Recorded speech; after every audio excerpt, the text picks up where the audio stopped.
These are 7 JRPG masterpieces that I've never played before, and in this video, I'll be exposing this backlog of shame for all of you to mock. Just be civil about it though, alright? And it only feels fitting to start with the most egregious game on this list, Earthbound. Now, despite growing up during the Super Nintendo's peak, I was never really into RPGs at the time, especially not something like Earthbound. And let's be real, no one really was. Infamously, this game sold pretty poorly, it was heavily discounted, and ended up in a lot of bargain bins. It was only years later did it develop this super rabid cult following. Suffice to say, this game really missed me when it launched, and I never really had the means to play it until fairly recently. That said, I watched reviews, read up on it, and I gotta be honest, it just sounds like a game that's super unfun to play. Managing all your money and having to go back and forth from the bank sounds super annoying. You have that photographer that's constantly stopping you to take pictures. The turn-based combat seems really basic, although it does kind of have that cool slow roll mechanic, and it has some pretty obtuse objectives, which I hate in older RPGs. Almost nothing about actually playing Earthbound sounds fun to me. That said, I can appreciate its charm and its weird, wild vibe. Games back then didn't take place in modern times, and it was a really cool and unique setting. I feel like there are fewer JRPGs deserving of a remake as Earthbound. I feel like if you modernized the gameplay, gave it some quality of life updates, and gave it a really gorgeous facelift, I feel like it would fly off the shelves. I know I'd be there day one. As it stands, I'm still unsure if I'll ever play it. And speaking of games I'm unsure if I'll ever play, let's talk about Lost Odyssey.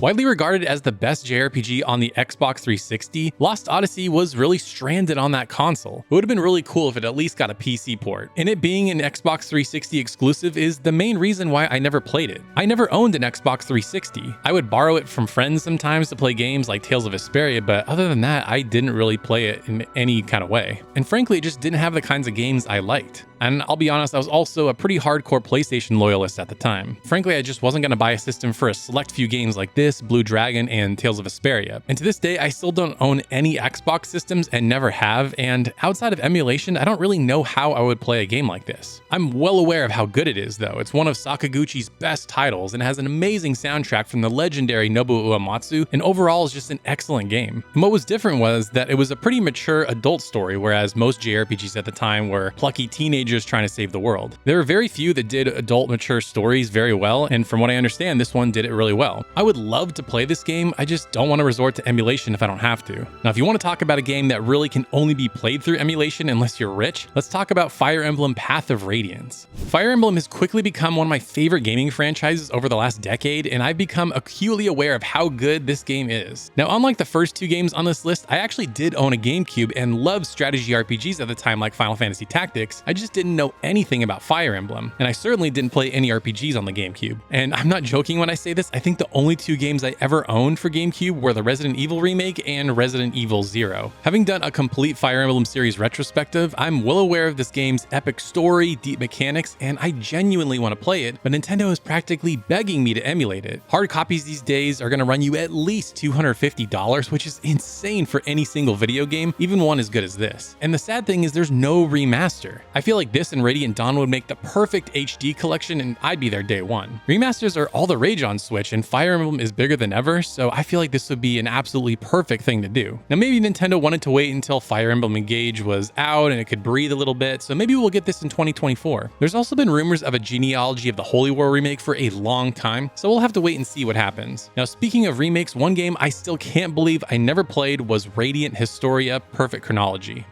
Now, to be fair, the original game released on DS and I never owned that system, but they did a remake for 3DS and I loved that system. It had so many great games, including some amazing JRPGs, but for whatever stupid reason, I just never played this game. I think the thing for me that really put me off or scared me from playing it was the time travel aspect. Every time I looked at it, I just felt confused and felt like I was gonna mess it up and wouldn't really know where I was supposed to go, and I just didn't want to get lost. But from everything I've read and watched about the game, that doesn't seem to be the case. And the remake gives so many quality of life improvements from gameplay to visual enhancements. Right now it sits at an 85 on Metacritic, which is really fantastic, and I genuinely don't have any good excuse for why I haven't played this. It's readily available, and really, I should just go play it. And speaking of which, another JRPG on this list that is readily available on modern consoles that I really need to get to is Grandia 2. This is another game on this list that I really have no good excuse for not playing. Well, not really. I mean, I didn't play the original Grandia until 2010, so I wouldn't have known about Grandia 2 when it originally came out. Plus, that era of the Dreamcast and PS PS2 is kind of when I started stepping away from JRPGs and pretty much dedicated all my gaming time to World of Warcraft. What was I thinking? Thankfully now it's easily available in its remastered form on PC and Switch. On a total side note, I find it really odd that this collection never came to PlayStation, considering the original releases both came out on PlayStation consoles and never on Nintendo. Regardless, this is a JRPG I feel like I would have loved. It has a great cast of characters, a unique spin on turn-based combat, and that classic sense of adventure. There's a pretty substantial lull in JRPG releases for the next few months, so now might be the perfect time to dive in for me. Now, speaking of PS2 JRPGs I've never played, let's talk about Dark Cloud 2, or for those of you in Euroland, Dark Chronicle.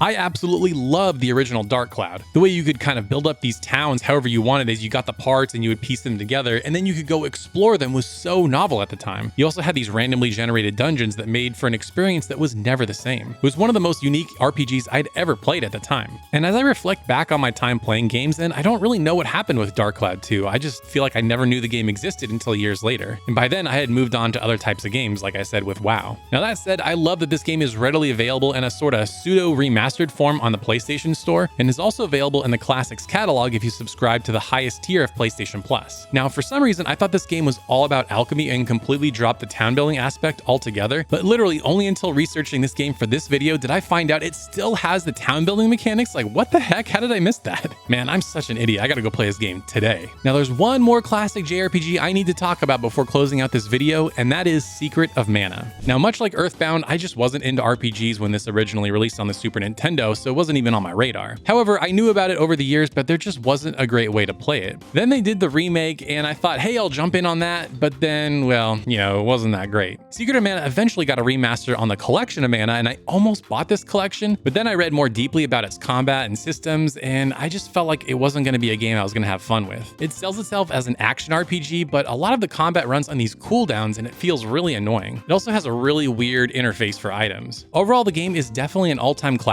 that I know a lot of people love, but I just feel like I wouldn't have any fun playing it. One day I might play this just to say I did, but I don't think that day is anytime soon. Now in this video we talked about a lot of all-time classic JRPGs, but one franchise that wasn't mentioned at all was Final Fantasy, and that's because I've played them all. And if you want to see how I'd rank all the mainline Final Fantasy games, including 16, be sure to check out this video right here. And special thanks to Reset Switch, Tyler Kuzawa, and the Miyazaki Man for supporting me over on Patreon. To get exclusive videos and other cool perks, consider supporting me over on patreon.com/thegaming shelf. Thank you so much for watching, and we'll see you next time.